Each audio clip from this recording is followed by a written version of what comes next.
or even after this past presidential election in 2016. But now, after losing 4 straight House special elections just this spring, some Democrats are finally realizing what has been obvious for a while. You can't win elections unless you're running on something. And by the way, normal people don't seem to care for Nancy Pelosi. After their party's shocking defeat in Tuesday's race in Georgia, several prominent Democrats conceded it might be time to find an actual message, maybe even a new leader in Congress, one who doesn't embody the attitudes of the richest zip code in San Francisco. You think Nancy Pelosi is more toxic than Donald Trump? You know what? The honest answer is, in some areas of the country, yes, she is. It's clear that I think across the board in the Democratic Party, we need new leadership. It's time for a new generation of leadership in the party. Nancy Pelosi was a great speaker. She is a great leader, but her time has come and gone. I believe that she is not the leader for the future of the Democratic Party. Oh, nonsense, says Pelosi. She describes herself as a remarkably impressive leader, despite a half-decade of uninterrupted defeats. So you want me to sing my praises? Is that what you're saying? Why should I? Well, I'm a master legislator. I am a strategic, politically astute leader. I am my leadership is recognized by many around the country, and that is why I'm able to attract the support that I do. Did you hear that? It sounds like an SNL sketch. Because I'm good enough, I'm smart enough, and doggone it, people like me. Doggone it, people like me.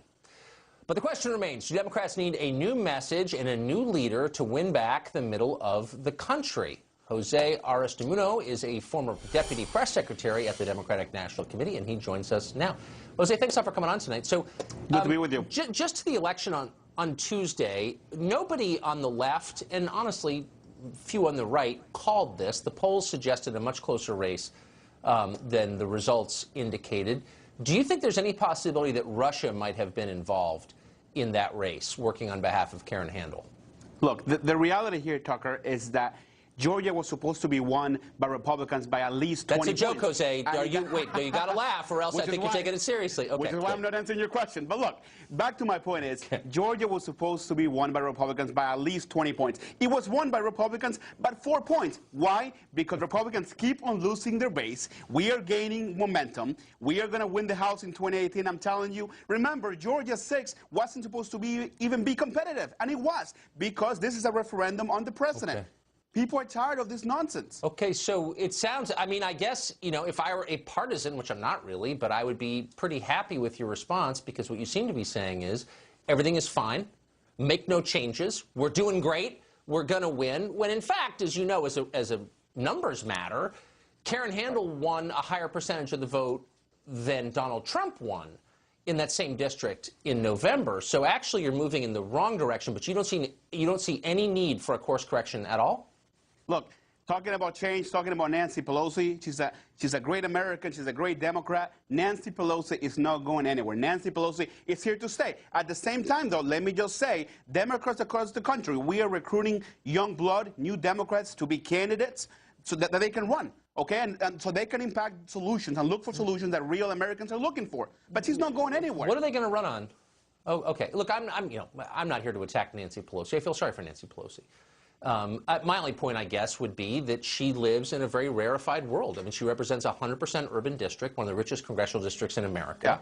That is also one of the most liberal districts. Trump won under 10% in her district. So the question is, can someone who represents a place like that appeal to the voters you need, who are not hard partisans, but sort of on the fence? But you're obviously not going to engage in this. So let me just ask you a question. Yeah. What should Democrats run on? Like, what's the message of the Democratic Party? Well, really quickly, though, on Nancy Pelosi being out of touch because she's wealthy, and she is, our current President Donald Trump, is out of touch. You want to talk about a rich guy? It's Donald Trump. You want to talk a guy who has more money than all of us put together? That's the President of the United States. So that's look, I'm not attacking, no, but you're kind of missing my point. I'm not attacking Pelosi for being rich, though it happens that she is. I'm merely saying that if you're trying to win over voters with a specific set of concerns, you want a leader who understands those concerns. And does she? And if she does, what are those concerns? Like, what are the Democrats going to run on? What's the message? The Democrats are going to run on American values, okay? We need to create jobs, real jobs, okay? Real jobs, real jobs. We're talking about infrastructure. We're talking about real Americans, middle-class jobs, not this nonsense that we have a current president that all he's doing is trying to divide us. He's obsessed about the wall. We just learned that he now wants to put a solar panel on the wall. Give me a break. Let's talk about real issues. So you're going to run against Trump again? Okay, so no, I mean, look, I know you don't like Trump. You guys ran a bunch of campaigns against Trump, didn't work. So let's get to what the message is, the Democratic message. You say it's jobs, number one, jobs, but not low jobs like middle-class jobs. That's one. Absolutely. Middle-class jobs are important. We need immigration reform, real immigration reform. We're a nation of laws, but we're also a nation of immigrants. So whoever, look, we understand what the American people need, which is why we're going across the country. Wait a second. Wait, I'm totally confused. You're running simultaneously on the idea you're going to create more jobs, but you want more low-wage, low-skilled people to move here. Immigration How do those two work in tandem? Sure. You can call it what you want, but you're saying we need more immigrants, but we also need more jobs. If we have too few jobs, why would we import more immigrants? Immigrants pay taxes. Immigrants, that we're talking about billions of dollars being injected into our economy, Tucker. More immigration, legal immigration, good immigration, expanding our immigration system is only going to help us and create more jobs. Look at the numbers. So how, just tell me, how will, actually, I'm familiar with the numbers. I don't think that you are. How will importing millions more poor people create more middle-class jobs? And where's that happened exactly? All immigrants are not poor people. That is a stereotype. That's actually not true. A lot of immigrants are hardworking. Well, actually, the majority of our immigrants, I'm not saying they're not hardworking. I'm just saying they're poor. The majority of our immigrants are poor. And so how will importing more of them create more jobs? How has that happened? Where has that happened, and how is it going to happen again? Well, a few things. Number one, we know that a lot of immigrants, by the way, that are under the H-1B visas, which are too low, right, too low of a number, they're engineers, they're scientists, they are coming to our country to study in the best university, and then you have the other immigrants who want to do jobs that a majority of Americans don't want to do in the first place. But how is that creating jobs? I don't think you've thought this through, Jose. So I guess this may be the problem. You may be illustrating right now the problem. If you're going to have a message, a program, and say to voters, here's what I'm going to bring you if you elect me, you have to be able to explain it. So you're basically saying, we're going to bring you more jobs, but we're also going to bring you a lot more poor people, but somehow that's all going to work, but I'm not exactly sure how, and then throw in a bumper sticker or two and a slogan, but like, trust us? Don't you think you should think through exactly how you're going to create those jobs? More immigration, legal immigration into the system is going to create more jobs. More people that want jobs that Americans don't want. That is a fact. That is the truth. But that's not creating more jobs. That's taking, as you just said, jobs that Americans don't want. I thought the idea was to create more middle-class jobs. How is going to bringing in like waves of new low-skilled workers? Yeah, but how does that work? Why can't we do both? Do you know? Have you thought this through at all? Man, that's why you guys keep losing. Because you say dumb things that don't make any sense. I mean, look, I'm not against immigration. I'm totally for making middle-class jobs. I just don't know how they work together, and neither do you. Maybe you should figure it out. It would be better. And then you can explain to people, and then they'll support you. It would be better if we had a president that was willing to work with the Democrats. That would be nice, but that's not happening. Look, we got a president that is being investigated, as you know, time and time again. I don't know if he'll make it to 2020. Right. What do you think? Yeah, Trump's bad. All right, I don't know. Jose, I don't know. But even at this rate, even if he doesn't, Democrats will not be the beneficiary of it. Trump may be bad, but voters are in no mood to support Democrats over him. I've just noticed that. But that's whatever. Not true. Come back when you got that all figured out for me. We're getting better. Good luck, Jose. Well, after Tuesday's defeat, Democrats haven't just been criticizing the party's message, but questioning if they even have one. We need a message. We don't have an infrastructure in our caucus that allows more voices to be heard. I think we've been hyper confused over the course of the past 5 years. I don't think people in the Beltway are realizing just how toxic the Democratic Party brand is in so many of the countries. This is a party that many of us grew up hearing. This is the party for the working class. And we've gotten away from that economic message. So the question is, do Democrats have a message? Tim Ryan sounds like he may be onto something. And if they don't have a message, what should their message be? We're joined now by someone who's thought a lot about this. He is author and columnist Charles Krauthammer, who, by the way, has thought a lot about virtually everything. So, Charles, what should the message be that Democrats run on next time? Well, the paradox is that one wing of the party, but really the base, has a message because it has an ideology. That's the Bernie Sanders wing. They actually have a coherent set of ideas. They want to create a government-run health care. They want government intervention, higher regulation, higher taxes, and open the borders. They want to create a European social democracy, a Germany in the U.S. It's a coherent idea. I think it's nuts. I think it's a terrible outcome, but it has appeal, obviously. He hung in there for 6 months against Hillary. Now, the problem is that's not a majority of the party. It's the strong base of the party. It's not a majority. The rest of the party, the Clinton wing, the part who supported her and who went for her, and who are the regulars, do not have a message, and that's the problem. And by message, I mean ideology, a coherent set of ideas. What they have constituencies. They appeal to blacks, to Hispanics, right, to young people, to women, but it's mostly single women, to LGBT. They have constituencies. It's a stitching together of constituencies, hoping that that will put them over 50%. Now, that's a strategy. It may work. It worked with Obama. He put together large elements of those constituencies, and he won twice. But the problem is it doesn't have an ideological and intellectual coherence. So when you say, what do you stand for, they can't give an answer. So what do? They invent this idea of diversity. So this is a party of diversity. Diversity is an adjective that describes the world as it is. It is not a political aspiration. It's not a goal everybody wants to head to. That's not what America is. America is a lot of things. Freedom, you could say if you're a Sanders, equality, a lot of other things.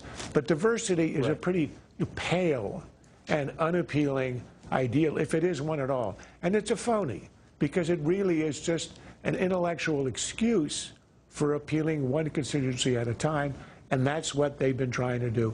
And you can win sometimes with a charismatic candidate like Obama in 2008, or even in 12, but that's not a way for a party to survive. Well, the problem also is if you organize your party around identity politics, at some point the component groups may realize they don't have anything in common. They have separate goals, and why wouldn't they go to war with each other at some point soon? And they do. You know, and that's the problem. When you appeal, when you do the identity politics, when you appeal to groups based on what is their characteristic, you inevitably end up with them fighting over the spoils. That's one of the problems with affirmative action. Why should it be X and not Y? Why should it be newly arrived Hispanics and not white people whose, you know, let's say a Polish immigrant whose parents might actually have fought in the Second World War? There's no way to judge, and you end up simply with scrambling for spoils. And that is one of the things that the Democrats suffer from. That was the one good thing I always thought about Sanders, was he did not organize his campaign around that. That's right. And he had ideas. Insane though they were, but it was unifying, not divisive. It's essentially an anti-capitalist idea. You would have thought that it exists only in the English departments of some elite universities, which explains why Elizabeth Warren is sort of his acolyte. She's a perfect example, a Harvard professor. But that has a limited appeal, and it's sort of, you know, socialism is not exactly the most successful idea of the last 2 centuries. So it's not a terribly good idea to run on it. But at least, as you point out, at least it hangs together. The other Democrats, the Pelosi Democrats, have no idea that hangs together. That's totally right. Charles Krauthammer, thank you for joining us tonight. That was really interesting. My pleasure. Well, President Trump gave a stem winder in Iowa last night. He's the President of the United States. On the other networks, he wasn't there. They were covering Russia, of course, and Jared Kushner. They're obsessed with Trump, obviously. Why don't they cover him when he talks? Interesting question. Joe Concha is here next to answer it. Also, a professor at Trinity College is claiming victim status after he advocated the death of white people online. What is going on at Trinity College in Hartford, Connecticut? We'll have a report for you up next.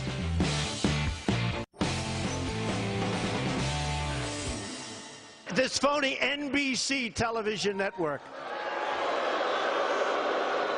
But they built these studios. CNN. Whoop. Hey, the camera just went off. I can't imagine. That was President Trump last night in Cedar Rapids, Iowa.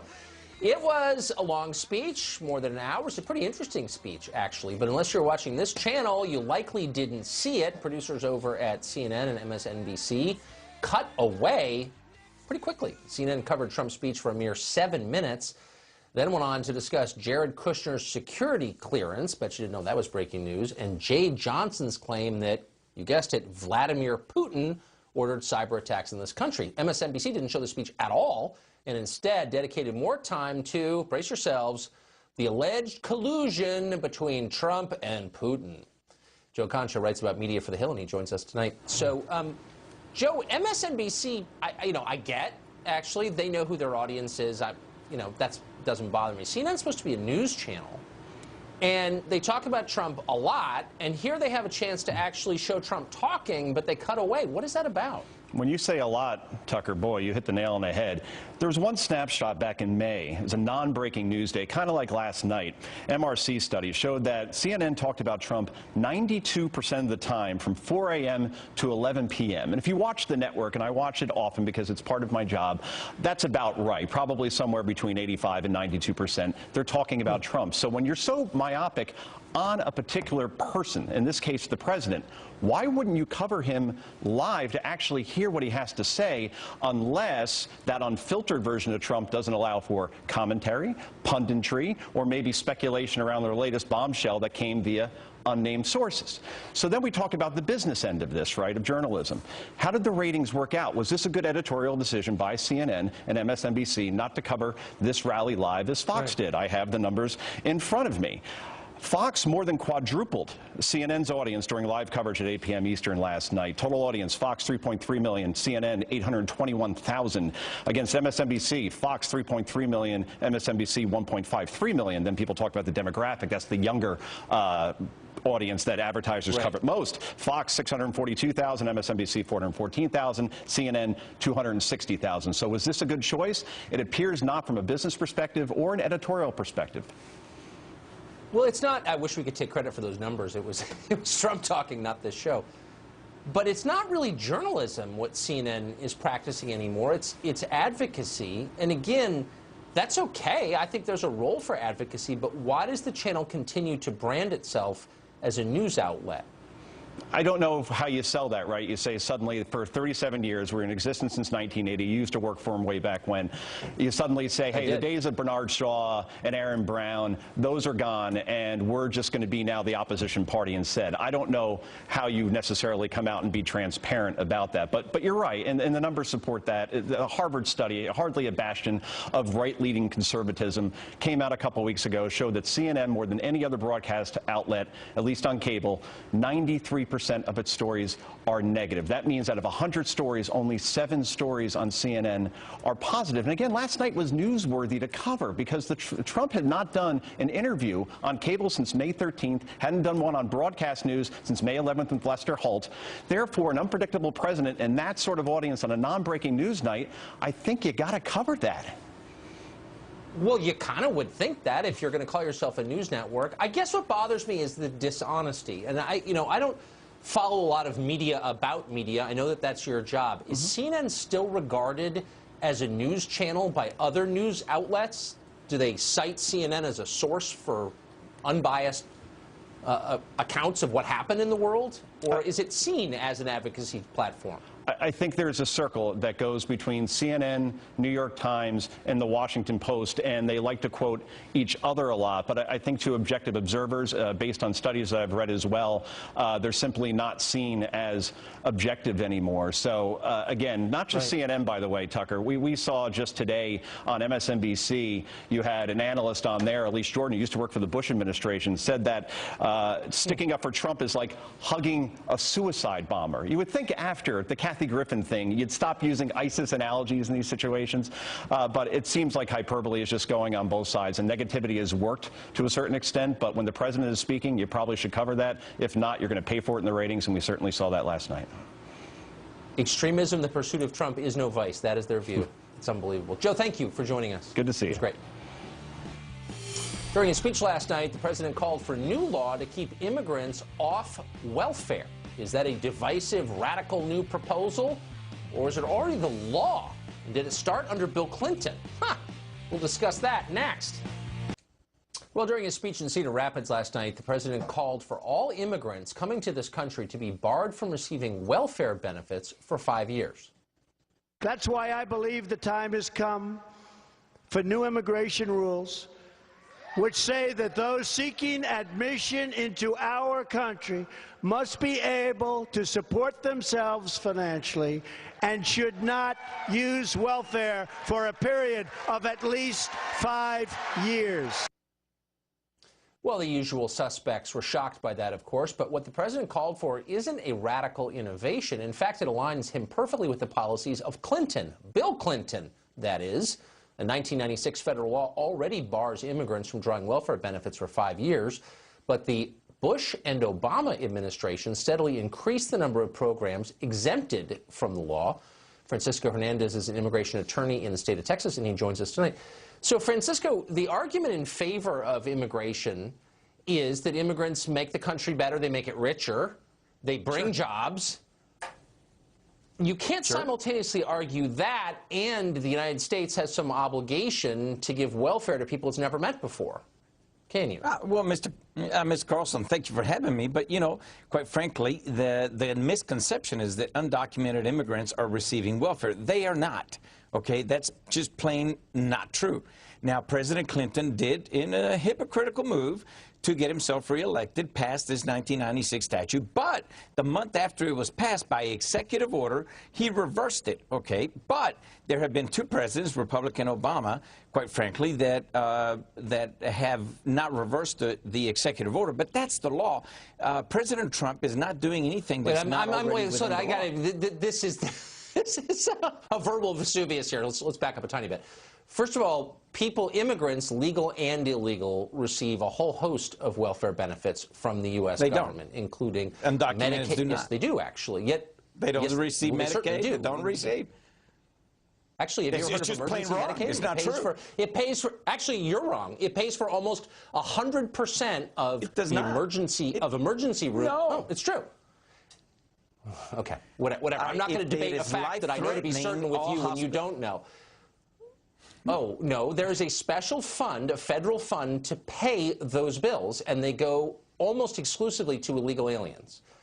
But no, they that's don't. Not what the president was talking about. Life-threatening. That's not what we're talking about. You're right. All right. The president last night said immigrants shouldn't be getting federal benefits for 5 years. And I'm wondering, how is there an argument against that? How can you say to people around the world, come here and we'll pay you welfare benefits? That's kind of the opposite of what we would want, isn't it? Well, if they're paying taxes, you know, there are a lot of U.S. citizens receiving welfare that don't pay any taxes. The question is, are they paying the ticket on the bus? You know, if they're paying their fair share, there's nothing wrong with it. That's what we sign up for. But undocumented immigrants do not receive any. People come. Look, you just don't know what you're talking about. There's a fund called Emergency Medicaid. It's $2 billion a year, and it goes almost exclusively to illegal aliens. There's not an argument. It's actually been established, and you're making me frustrated because I know what I'm talking about and you don't. But that's not the point of this conversation. Well, then I shouldn't frustrate you. The point is, why would you invite people to this country? We're not. And then put them on welfare? Isn't the whole idea that people come here and they add to the society? You don't want to import people who are already dependent. Why would you do that? We don't, Mr. Carlson. But you know what? What happened to the wall? This is a detraction from the wall. Undocumented immigrants do not receive Medicaid. It doesn't. If it is life-threatening, that is what the emergency government hospitals are supposed to do. Whatever. Okay, you can laugh on the subject. Okay, because it's better than getting mad. Let me just ask you the question. This is just too frustrating one last time, which is a philosophical question, and I think an important one. Why would you want to bring people voluntarily to your country? We don't owe them anything. It's a favor we're doing them to allow them to come here. Why would you want to bring people who are immediately dependent on welfare when they get here? Don't you want people who add something immediately to your country? Economically. You're just down and determined to argue with me. I'm not disagreeing with you. I'm telling you, that's the law already. There is no argument, but you just want to disagree with me on something because I proved to you that undocumented immigrants do not receive Medicaid, period. They do not. Okay.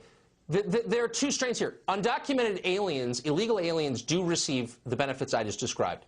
Legal immigrants receive a panoply of welfare benefits, including food stamps, child care. I mean, there's a whole bunch of different things exempted from this law. And the president's saying, you know what? Let's take those exemptions away and say, if you come here as an immigrant, you know, thrive on your own. And I don't know why you would argue against that. And I doubt you do either. So 21 years have passed, and all of these illegal benefits have been paid out, and nobody has trumped out the warning signs? I mean, come on, Mr. Carlson. This is really a detraction from what we really should be talking about is immigration reform. What Mr. Trump, President Trump letting promised. in more people to go on welfare. You got Where's it. the We're wall? going to put you in charge of it, Francisco. You're being trusted. Mr. Hannity and I both agreed to meet on the wall and start building the wall on the border. Let's go. You can come with us. Well, I'll join you. Thank you, Francisco. Appreciate it. Well, China's annual dog meat festival begins this week in the southern city of Yulin. More than 10,000 dogs are killed there every year, hung on hooks and then consumed as food by Chinese who believe that dog meat somehow enhances male potency. The more painful the dog's death, the more powerful the meat is considered, so torturing the dogs is common. Some unknown number of them are once household pets, stolen to be sold at the festival. Now, this year, as in years past, there have been international protests against the event. The Chinese government has responded with a massive police presence there designed to shield the dog eating from public view. Reprehensible, you say? Of course it's reprehensible. But it's also clarifying. Our ruling class has embraced the idea of cultural relativism, the notion that you can't really say one civilization is better or worse than any other civilization. That's false, as this illustrates. Some cultures are impressive, others are backward. How can you tell the difference? Here's one way. The Chinese eat dogs, we let them sleep on the bed. Only one of these customs is disgusting and barbaric, and it's not ours. Remember that the next time someone tells you we're all the same, because we're not. Well, Trinity College in Connecticut shut down its entire campus for a day after one of its professors called white people inhuman and advocated for their violent demise. What is going on at Trinity? A student there joins us next.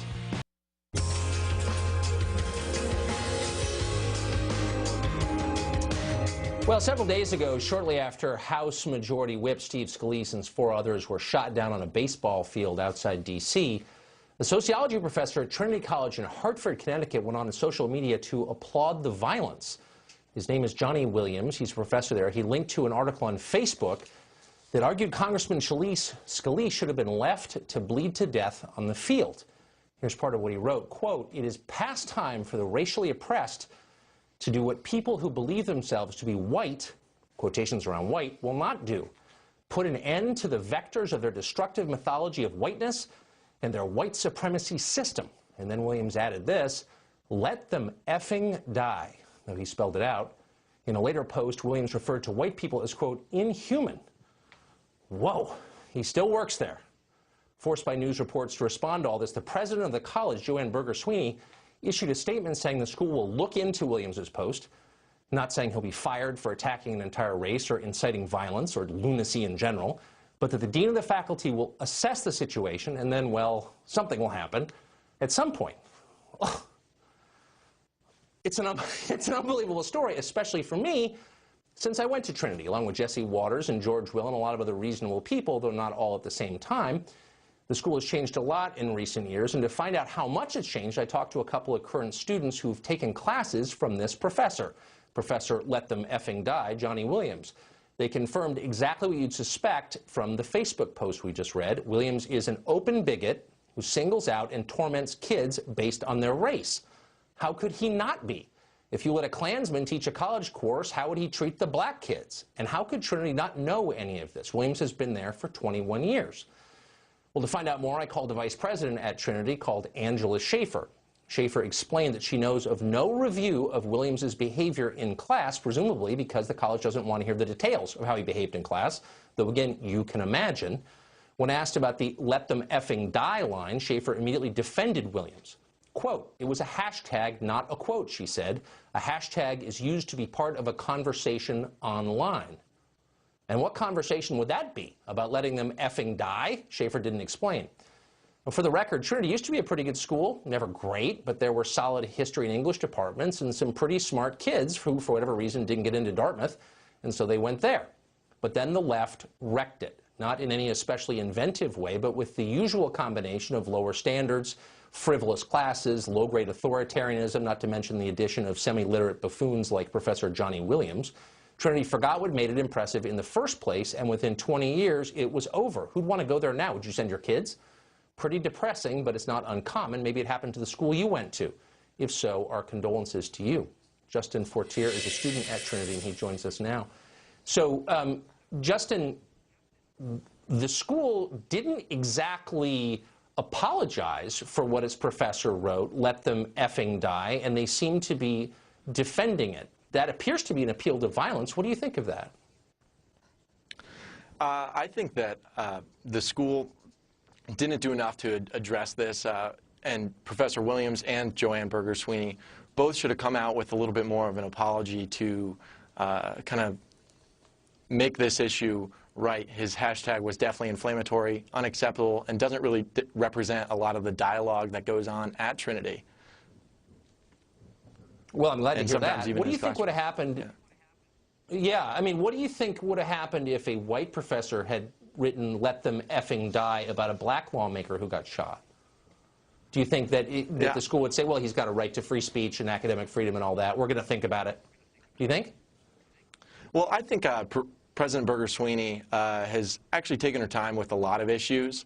I don't think she'd be very quick to act on that, but I think she was too slow to act on this in just kind of condemning the behavior. We kind of had to wait a full day to hear from that, and I think we also waited too long to hear from Professor Williams to kind of correct the issue and get the right details out. I mean, I've heard from a lot of students that Professor Williams paints with broad strokes in his class, and it'd be really nice to get some details behind this and to understand what he was saying, because right now the broad strokes are not making a good picture.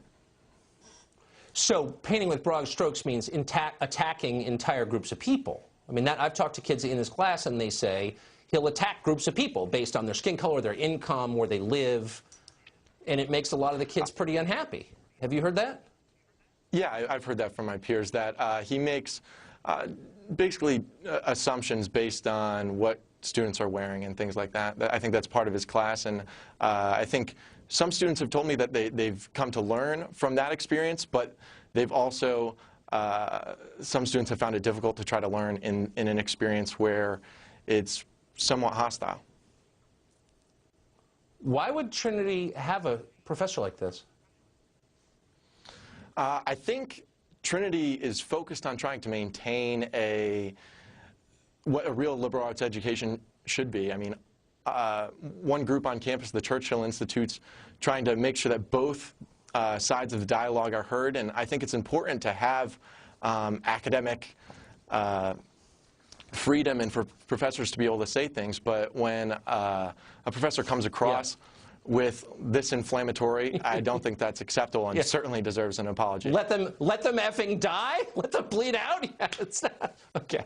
Justin, thanks a lot for coming on tonight. Good luck there. You're welcome. Thanks.